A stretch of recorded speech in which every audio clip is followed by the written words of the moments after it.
The bars close at 2. What were you doing until 5 o'clock in the morning? Okay.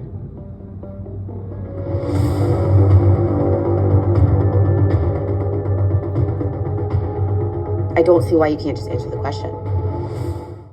He can't answer the question because he don't want to tell you he was with Sarah Ann. But I think you already knew that girl. You ain't no fool. I parked, there's Lost and Found, then there's an alley that cuts back there. You weren't even in South End. You were north of Uptown, which is where Sarah Ann lives. Oh, straight busted, man. Trying to lie and tell this woman you were parked outside the bar after it closed. Oh my God. Guys, when I tell you my mouth was on the floor when I watched this episode the other night, I mean, I had seen the previews where Sarah Ann was talking about Jeremy and Chelsea was accusing Jimmy of sleeping with Jessica, though they haven't released those episodes yet. He did not choose you. He told me that he's breaking everything off, and I was like, okay. Jess is very good looking. I am attracted to her. I care about you a lot. And in reality, you were my number one still. And I know you. Whoa, I was like, damn, Jimmy, seriously? But I had no idea that Jimmy wasn't the only one cheating. What in the hell is going on with these couples? It's like they left the resort and came back to North Carolina and lost their damn minds. Even Kenneth and Brittany are falling completely apart. And they were the most solid couple on here. Let's talk about it, because I binge watched all 3 episodes the other day, so if you haven't caught up yet with Love is Blind, I'm just letting you know there are definitely spoilers ahead. But before we get more into this video, please do me a solid and hit that like button if you enjoy the content. Be sure to click on that subscribe button, and don't forget to hit that notification bell for updates. Your support of the channel is immensely appreciated. Thank you. So, Love is Blind. Honestly, I wasn't able to watch all 6 episodes last week, but I am fully caught up now, and let me tell you, it is getting so good. But first, just a brief synopsis in case you have never watched the show.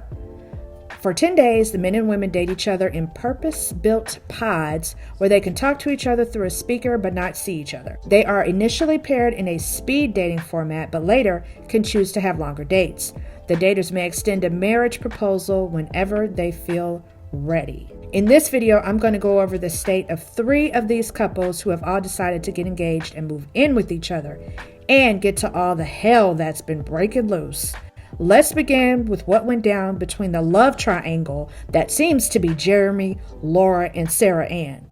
The bars close at 2. What were you doing until 5 o'clock in the morning? Okay.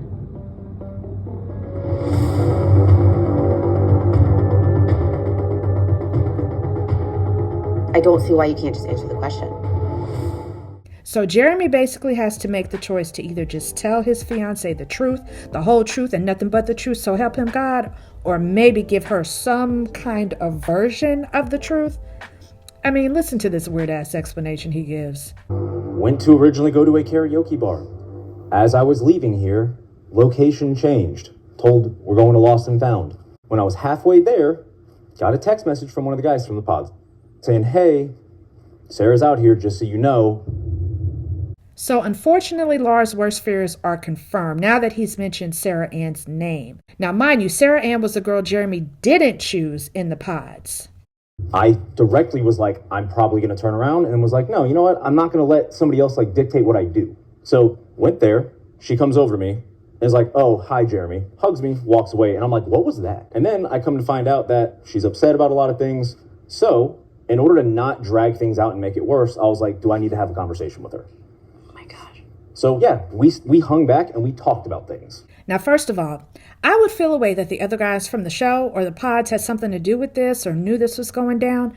None of that sounded right. That's really messed up. And second, you knew she'd be there and made a choice to go meet her anyway. You went to meet your other choice, quote unquote, for a wife at a bar to have a conversation. Are you out of your mind? And this quote, conversation lasted how long? You hung back with Sarah Ann and was talking till 5 a.m. Yes. You're a bold-faced lie, and you know you're lying. And why are these women who were initially rejected by these men still trying to circle back and be chosen? Like 80 says on these previews, he didn't choose you. What are you doing? He did not choose you. He told me that he's breaking everything off, and I was like, okay. According to Sarah Ann, he told her he's breaking up with Laura. Girl, is that what he told you in order to sleep with you? I mean, I can't even. This is just too much. But at least Laura had some clue things were amiss after she went through her man's phone. Jeremy was in a bit of a love triangle, probably leaping to conclusions as I do. I'm not sure if he shut things down with Sarah Ann. She DM'd him. Okay, first, I just love the fact that Laura brushes past the fact that she took a picture of her man's phone and caught that DM. Laura is not playing any games with this man. Do you hear me? She probably goes through his phone regularly. I took a picture of his phone. Oh my God. Because your girl was heated. The tea is piping hot. Glad to see you're home. I wanted to reach out and thank you for the experience we shared together. Getting to know you, opening up to you meant so much. At this point, I'm like, this is so sweet. If there's ever a chance your mind is shifting in your choice, I would love the opportunity to meet you, regardless of whatever way you go. Like, he hasn't already chosen which way he's going. Oh. I would love the opportunity to meet you regardless of whatever way you go. Like, you put a ring on her finger, but you ain't married that woman yet. Meaning Sarah Ann is letting Jeremy know he still has options. And for me, this is what I really don't like about the show. This stupid timeline they give these people is so ridiculously short, it's a joke.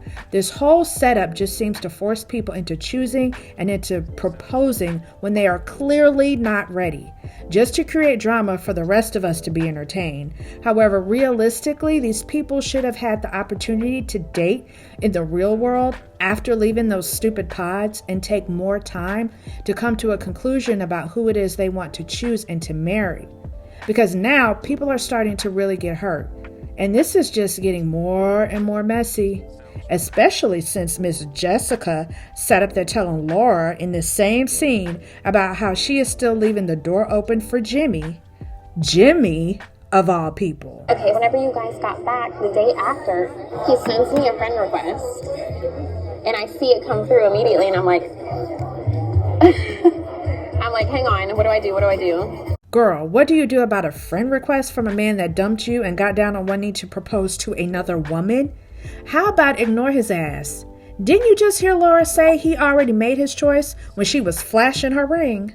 8 hours go by, and I go back and check, and he withdrew the friend request and then put his profile on private. And I was like, I already saw what you look like. You're just mad because you can't see what I look like now, so you're being petty. That's interesting.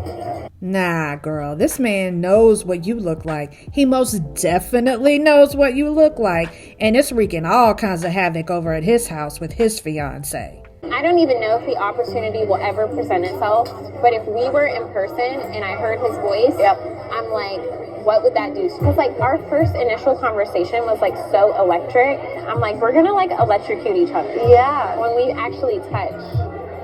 When we actually touch, when, girl? So you coming up to wherever Jimmy is to start some mess. She's just as bad as Sarah Ann. These engagements don't seem like they mean anything on here. And production is purposefully messy for bringing the jilted lovers back around at some point in the near future. That's just messy. But enough about them. Let's talk about whom I thought was the most solid, the most genuine in-love couple on here. And that was Kenneth and Brittany. And I can't honestly say what might have shifted between them, but it seemed like, to me at least, Kenneth got back home to his life and he just checked out of his relationship with Brittany. I don't know. It's just my perception. I don't think he was a jerk or anything, but it seemed like he got on his phone and just shut her out. Like he stopped paying attention to her and just wasn't showing up anymore. Like he was physically present, but not really emotionally present. I don't know. It was like their energy was just off. But I didn't expect they would break up in this kitchen scene like this. I want so badly to be able to experience like so much of that crave that I had with you in the pods. But it's just scaring me that I'm not feeling like that consistently. His response to her was that he still feels desire for her. So basically, this is just all her feelings towards him and her not desiring him. And I wish that he would own up more to how distant he had been to her and how he seemed like he pulled away for reasons we really just don't know. Anyway, I thought this breakup was just really sad. But you all let me know what you think. Are you all watching this season of Love is Blind? What do you think about the love triangles and the cheating going on? And who do you think will actually make it down the altar? Drop down in the comments and share your thoughts and opinions. And of course, if you made it all the way to the end of this video, thank you so much for watching. Please go ahead and hit that like button if you got anything out of the content. Be sure to hit that subscribe button and don't forget to click that notification bell for updates. Thank you.